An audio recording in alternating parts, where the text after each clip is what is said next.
Boa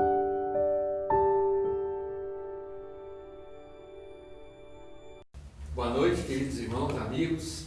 É um privilégio estar aqui, podermos mais uma vez compartilhar o ensino da palavra de nosso Deus. Antes de tudo, vamos ter uma oração. Nosso Deus e Pai, obrigado por estarmos aqui mais uma vez, estar juntos de uma forma diferente, mas de uma forma muito especial. Venha abençoar, ó Pai, o nosso momento, que através da Tua Santa Palavra nós possamos tirar uma lição para as nossas vidas, um alimento para as nossas almas. Obrigado, porque até aqui o Senhor tem sido fiel e nos abençoado muito. Rogamos que nesta noite não seja diferente. Obrigado, ó Pai. Oramos, gratos, em nome de nosso eterno e amado Salvador, o Senhor Jesus. Amém. Nesta ocasião, estaremos falando sobre o cristão como sal da terra e luz do mundo. Daremos início nesta semana e continuaremos uma outra ocasião. O texto que nós vamos ler se encontra em Mateus, capítulo 5, versículos 13 a 14, que diz assim: Vós sois o sal da terra. Ora, se o sal vier a ser insípido, como lhe restaurar o sabor? Para nada mais presta, senão para lançado fora, ser pisado pelos homens. Vós sois a luz do mundo. Não se pode esconder a cidade edificada sobre um monte. Versículo 15. Nem se acende uma candeia para colocá-la debaixo do alqueire, mas no velador, e ilumina todos que se encontram na casa. Esse texto é muito conhecido, especialmente daqueles que já são crentes no Senhor Jesus. Esse texto a gente aprende desde os primeiros dias da nossa conversão a amá-lo e a praticá-lo. O Sermão do Monte está registrado nos capítulos 5 a 7 de Mateus e contém o mais famoso e amado de todos os sermões que o mundo já ouviu. E é intitulado, como eu disse, o Sermão do Monte. O Senhor Jesus, depois de subir na montanha, na companhia de seus discípulos e de uma grande multidão, assentaram-se na planície, e então o Mestre Divino passou a ensinar-lhes. O Sermão do Monte apresenta não o caminho da salvação, mas o caminho da vida justa para aqueles que fazem parte da família de Deus. O sermão é um novo estilo de vida daqueles que já são salvos, dos que nasceram de novo, que tiveram um encontro com Cristo, que se converteram e que de fato agora integram o reino de Deus. O sermão é a vida do reino, é como ela deve ser vivida. É claro, uma vida que só é possível somente para aqueles que têm o Espírito Santo em seus corações, que foram selados com esse Espírito da verdade e que naturalmente demonstram o que é o verdadeiro arrependimento. O sermão contém o ensino bíblico do Senhor Jesus para os seus seguidores. E os seus seguidores, eles são sal da terra e luz do mundo. Isso significa que os cristãos são agentes que vivem e promovem a verdade do reino de Deus aqui neste mundo. E isto desde o dia que entraram para este reino, através do novo nascimento. Não o nascimento natural, mas o nascimento do alto, o nascimento espiritual, como está registrado em João 3, de 3 a 5. Jesus faz uso desta metáfora, sal e luz, para explicar a qualidade do nosso testemunho neste mundo. O sal tem a missão principal de sabor, dar sabor ao alimento. A luz, iluminar nas trevas. É interessante notar que Jesus não coloca o cristão como sendo o sal da terra e a luz do mundo de uma forma condicional. Não, ele não faz isso. Ele não diz, vocês serão sal da terra e luz do mundo. Não, ele não diz isso também. Ou vocês devem ser sal e luz. Pelo contrário, ele diz assim, vós sois sal da terra e luz do mundo. É uma colocação definitiva de nosso Senhor Jesus Cristo. Isso significa que todo aquele que verdadeiramente é nascido de Deus, confessa o Senhor Jesus como seu Salvador, necessariamente é sal da terra e luz do mundo. Então, se alguém se diz cristão, mas sua vida não revela que ele é sal ou que ele é luz do mundo, então tem algo muito errado em tudo isso. Vejamos melhor, neste estudo bíblico, as implicações de ser sal da terra e luz do mundo. O cristão como sal da terra.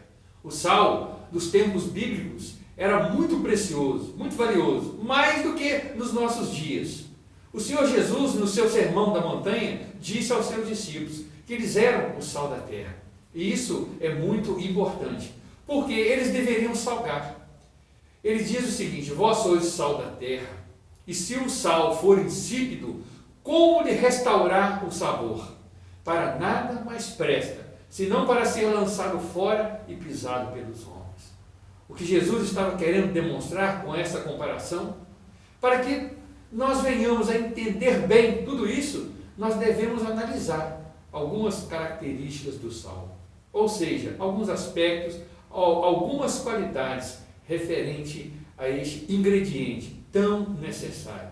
E a primeira qualificação é que o sal ele é cristalino ou transparente. Pensemos um pouco nisso. O que isso significa para nós, que somos sal? Significa que o crente tem que levar uma vida transparente diante do mundo. Não pode ter nada a esconder. Tem que ser claro em tudo que fizer, seja nos negócios, no trabalho, no estudo, na família, em todo lugar. Não pode ser um crente camaleão, ou seja, adaptando-se à situação, camuflando, mudando de cor, dançando conforme a música. Não pode ser assim. O cristão tem que levar uma vida de comunhão com Deus. Ele tem que ser transparente. E essa transparência se dá através do fruto do Espírito Santo. Não sei se você já viu a expressão o crente camaleão. Me lembro quando eu era novo convertido, a Ana Cristina e eu saímos na rua e vimos uma moça que frequentava as reuniões.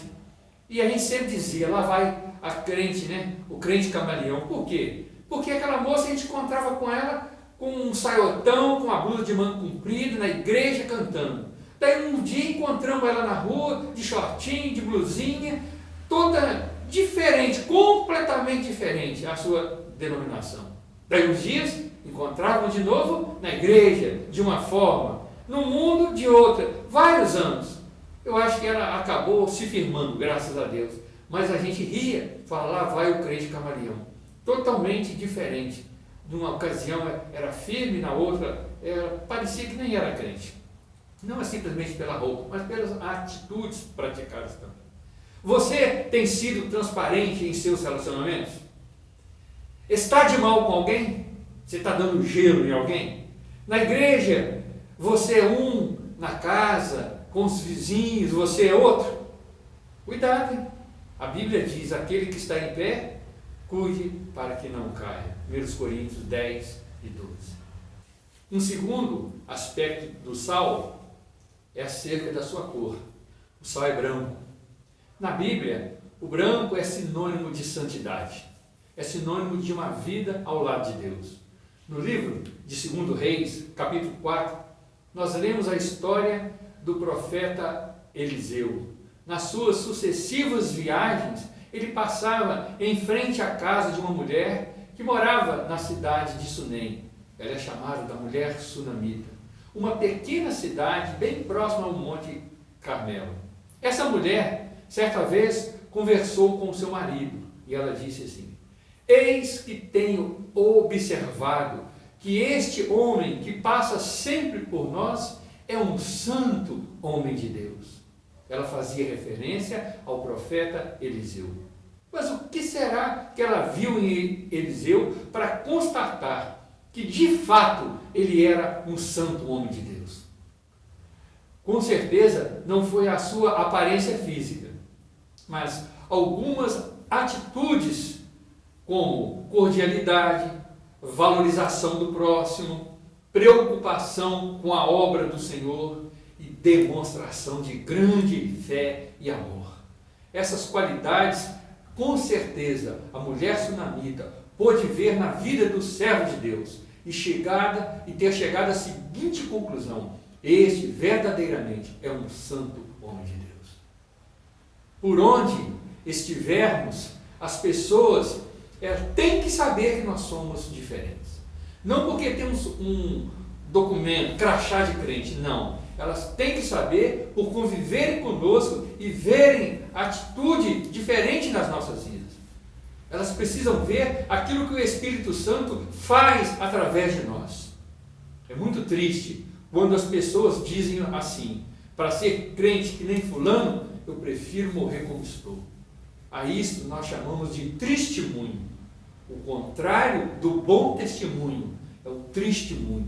Infelizmente, isso tem qualificado muitos crentes que não manifestam em sua vida, na sua conduta, por onde passam, o fruto do Espírito Santo, mas deixam um rastro negativo de pouca fé, pouco compromisso com Deus e pouca valorização dos ensinos da sua palavra. Infelizmente, é um crente testemunho.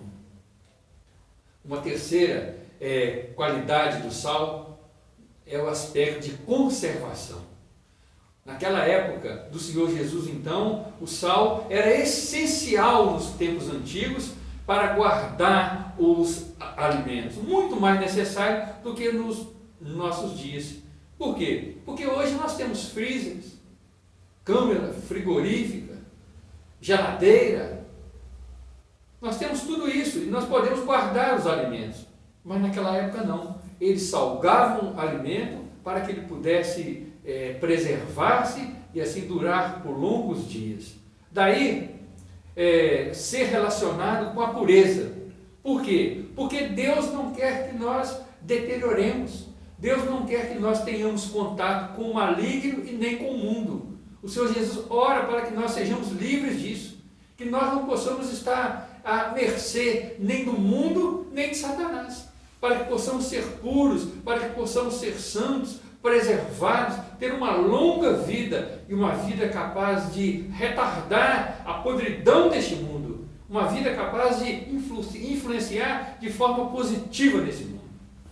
Então, em ser comparado com o sal, devemos preservar a moral e o caráter, livrando o mundo da corrupção e dos maus costumes. Nós lemos no livro do profeta Daniel, no capítulo 1, versículo 8, a seguinte frase: Daniel não se deixou contaminar com os manjares do rei, nem com o vinho que ele bebia, pedindo ao chefe dos eunucos que lhe concedesse direito de não se contaminar. Logo que aqueles jovens, juntamente com Daniel, foram levados para o cativeiro, eles tiveram uma grande oportunidade de se socializar com a elite da sua época. Mas tudo aquilo não passava de uma grande armadilha moral para a aculturação, para banir das suas mentes o conhecimento e a fé de Deus. Mas Daniel, um jovem resoluto, que sabia o que ele queria para a sua vida, ele fez uma determinação em não se contaminar com aqueles alimentos, nem com aquela bebida, pois ele sabia que aquilo seria o início de um fracasso para eles. Estavam chegando num local desconhecido, numa vida que eles não tinham ideia de como seria. Mas Daniel sabia que ele queria na sua vida era honrar e glorificar a Deus. Então, com isso, ele pôde desprezar tudo aquilo que seria um máximo para muitos hoje, tudo aquilo que seria o ideal, o sonho de consumo para tantos hoje em dia, ele simplesmente desprezou em detrimento da valorização da sua fé em Deus. Daniel viveu muitos anos ali. Muitos anos ele viveu e desfrutou naquele palácio. Não somente daquelas belas comodidades, mas da presença maravilhosa de Deus ao seu lado todos os dias. Até mesmo quando ele esteve dentro de uma cova, juntamente com vários leões selvagens. Deus nunca o abandonou. Pelo contrário, ele manteve-se intacto naquele palácio, servindo a Deus e influenciando o aparente soberano do mundo, o o rei babilônico, persa, medo-persa, ele influenciou todos esses aparentes soberanos, porque ele servia ao soberano legítimo que é Deus, soberano de toda a terra e de todo o céu. Daniel honrou a Deus desde a sua juventude até uma tenra idade. Honrou e Deus o honrou. Para que o cristão seja o sal da terra, ele deve exercer uma certa função que produza vida. Há certas pessoas que pela sua vida, seu contato, nos levam a ser bons. Nós melhoramos ao lado de algumas pessoas. Há outros que juntos deles, nós nos tornamos pessoas más. É difícil ser bom ao lado de algumas pessoas. Vamos tomar cuidado, vamos escolher as nossas companhias. Se você, porventura, sair ou for retirado de onde você mora, da sua rua, da sua vizinhança, o lugar vai melhorar ou vai piorar? O que você acha? Cuidado, de repente melhora. As pessoas vão levantar e dizer, foi tarde, ou então vão dizer, que pena, poderia ficar mais tempo. Que falta você vai fazer aonde você mora? Ou talvez não vai fazer nenhuma? Só você mesmo pode ser. Seja sincero, presta bem atenção. Se formos retirados do nosso lugar, faríamos alguma diferença? Deixaríamos uma grande lacuna, boa, difícil de ser preenchida? Ou diríamos simplesmente, foi tarde? Presta bem atenção nisso. Mais uma qualidade do sal é dar sabor. O sal dá sabor aos alimentos.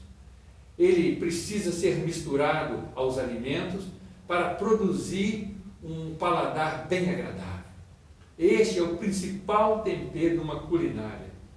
E se a comida estiver sem gosto, a primeira coisa que a gente faz é pedir o sal, e colocar um pouquinho a mais. É incrível como que num churrasco de boi, somente o sal é suficiente para fazer aquele churrasco tão gostoso, O presidente e o vice-presidente da nossa mocidade sabem fazer na época das conferências. Pena que esse ano não vão ter esse churrasco nas conferências, por vídeo, e não dá para saborear churrasco assim. Mas é incrível a capacidade do sal de fazer isso, Alguns crentes têm a capacidade de alegrar ou abençoar as pessoas ao seu redor. Dão sabor. Depois de uma boa conversa com ele, você sai mais feliz e fortificado. Sempre que o encontra, você se sente valorizado e amado. Suas palavras sempre ministram lições práticas e espirituais. Você sente saudade de algumas pessoas. O crente precisa aprender a arte de temperar o ambiente ao seu redor, principalmente aqueles que ainda não pertencem ao Senhor Jesus. Lembremos-nos, uma atitude que contenha sabor vale mais do que muitos sermões sem amor. Outro aspecto do sal é produzir sede. O sal é um elemento precioso, porém precisa ser na quantidade certa, tem que ser com equilíbrio. Colocar muito sal pode estragar um alimento, tornando-o impróprio para o nosso bom consumo. Todos sabemos que quando comemos uma coisa com muito sal, ficamos logo com sede. Tomemos, por exemplo, a água do mar. Uma pessoa que estiver com sede e beber a água do mar, ela vai ficar desidratada. Pelo contrário, se tomar, causa ainda mais sede. O cristão como sal cria sede espiritual dos outros, porque deve existir diferença entre aqueles que invocam o nome do Senhor Jesus e aqueles que o desprezam. Deus diz que faz diferença do seu povo. O Senhor zela pelos seus. Portanto, o agir de Deus na vida dos seus filhos traz sede àqueles que estão ao seu redor. Nós nos convertemos porque quem nos evangelizou tinha uma vida muito abençoada, ou nos levou a querer mais daquele Deus que ele já conhecia. Muitos homens de Deus produziram sede naquelas outras pessoas ao seu redor. Depois da pregação registrada em Atos 2, os ouvintes voluntariamente disseram: que faremos, irmãos? Só falaram isso porque viram na vida de Pedro uma graça que os queria tornar iguais àquele pregador. Presta bem atenção nisso. Eles viram uma graça que os queria tornar iguais ao pregador. É muito importante que com o nosso testemunho nós produzamos sede naqueles que estão em nosso redor. Ainda o sal é medicamentoso. O sal é um ingrediente indispensável na fabricação de vários remédios. Infelizmente, muitos cristãos agem como agentes nocivos, que envenenam os outros. Na vida dos outros, eles agem assim, causando mal-estar, dores, tristezas, tudo isso por causa do seu mau testemunho. Com um caráter mal formado, muitos crentes fazem os outros sofrer. Espera-se pelo Senhor Jesus que os seus discípulos sejam agentes bem preparados, propagadores do bem-estar, capazes de sanar as feridas causadas pelas perdas, pelo inimigo, pelos pecados, pelos poderes tenebrosos deste mundo, como diz Efésios 6:12. Agindo assim, influenciarão muitos ao seu redor a desejarem fazer parte desse reino maravilhoso de nosso Senhor Jesus Cristo, eis que nós já entramos por ele. Mas se tudo isso falhar, lembremos, se o sal perder o seu sabor ou vier a ser insípido, para nada mais presta, a não ser para ser lançado fora e pisado pelos homens. Jesus também deixa isso bem claro, que se o sal se tornar insípido ou sem sabor, não servirá para nada. Não temos muita familiaridade com isso, com o sal sem sabor, pois estamos acostumados a comprar produtos selecionados. Mas nos dias de nosso Senhor Jesus Cristo, não acontecia assim. O sal era retirado principalmente da região do Mar Morto. Porém, havia alguns pântanos, lagos naquela região, que pelo contato com o cálcio e outras substâncias, o sal retirado dali adquiria um sabor altamente alcalino, tornando-se então inútil, impróprio para o consumo humano, e nada poderia restaurar o seu sabor, e ele não tinha valor nenhum. Já pensou um crente sem valor pelo Senhor Jesus? Assim, o crente sem sabor é aquele que dá lugar à carne, vive no pecado, no erro, vacilante e dividido, e por isso sem uma boa influência. O apóstolo Pedro diz que estamos mortos para o pecado. 1 Pedro 2:24.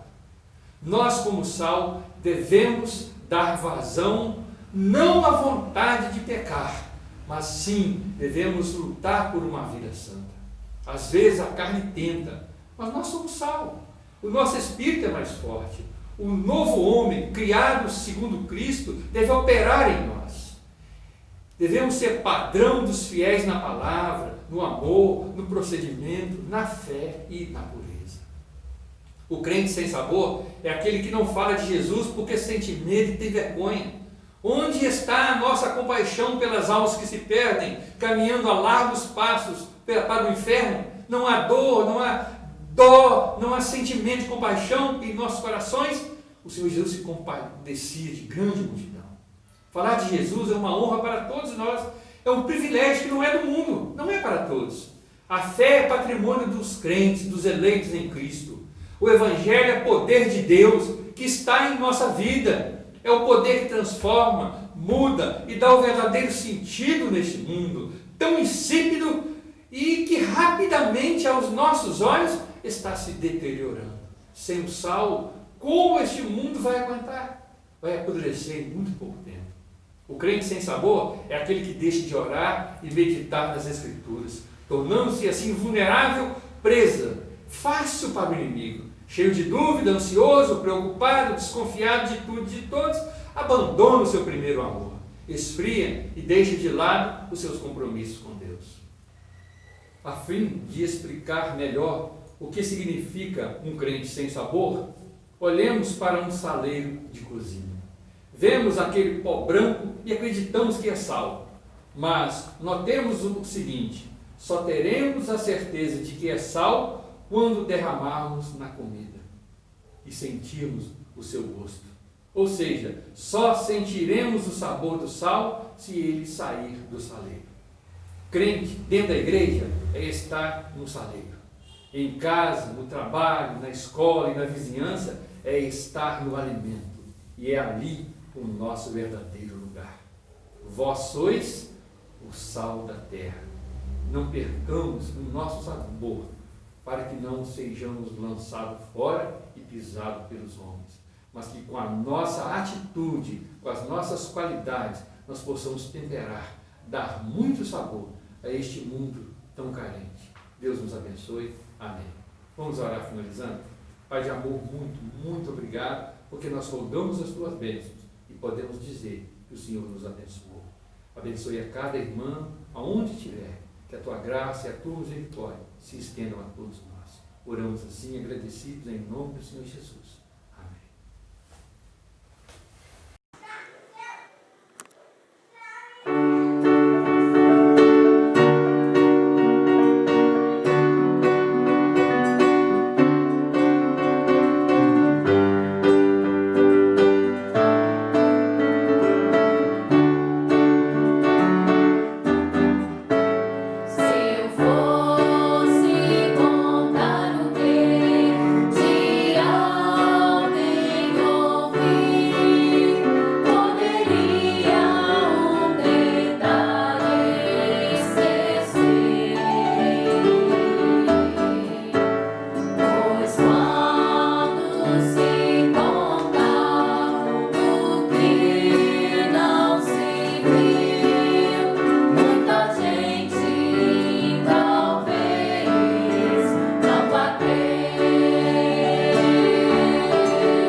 Chegou o tempo de orar e é agora.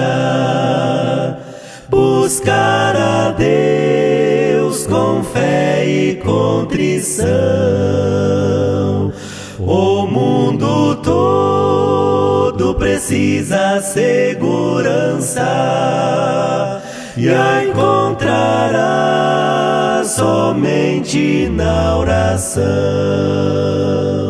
Se nós fizermos juntos uma prece ao nosso Deus, pedindo proteção,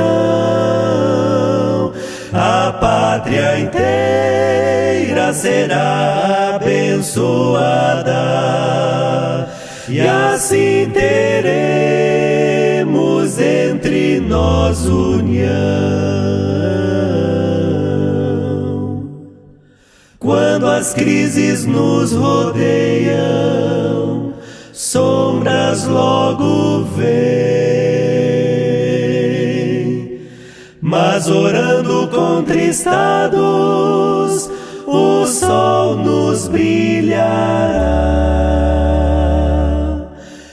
Chegou o tempo de orar e é agora buscar a Deus com fé e contrição. O mundo todo precisa segurança e a encontrará somente na oração. Se nós fizermos juntos uma prece ao nosso Deus, pedindo proteção, a pátria inteira será abençoada, e assim teremos entre nós